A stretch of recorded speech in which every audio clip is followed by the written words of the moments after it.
So mae'r bagloriaeth newydd yn dod mas nawr y mis Medi yma, mis Medi nesaf sy'n dod.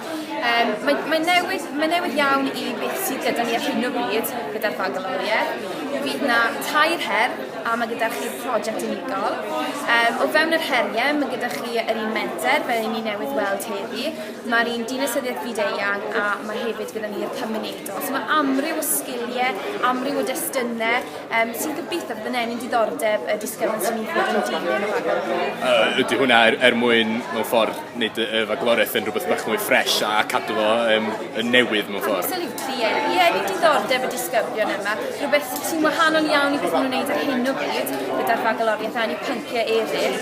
Datblygu sgiliau gwahanol, datblygu sgiliau sydd angen yn y byd gwaith. So dyna beth yw'r bwriad y bagloriaeth a'r heriau a'r gwaith i ni gweld disgyblion.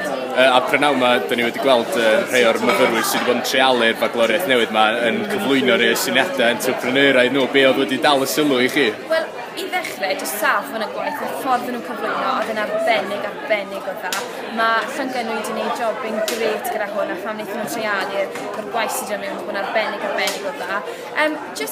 Y ffordd yn cael ysbrydoli ddod lan ar cynnyrch gwahanol, byddwn ni byth yn gallu meddwl am hanner o'r pethau hyn fan, a'r ffordd ni'n hyrwyddo a machnata'r peth. I fi, y fflachgof oedd yr un o fynennydd, gan i fod jyst mor ddefnyddiol a rhywbeth byddwn ni bendant o defnyddio a ffordd arbennig o dda am hyrwyddo'r Eisteddfod. Intonuniodd ffedog gyda geiriau manu Eisteddfod o'r blaen.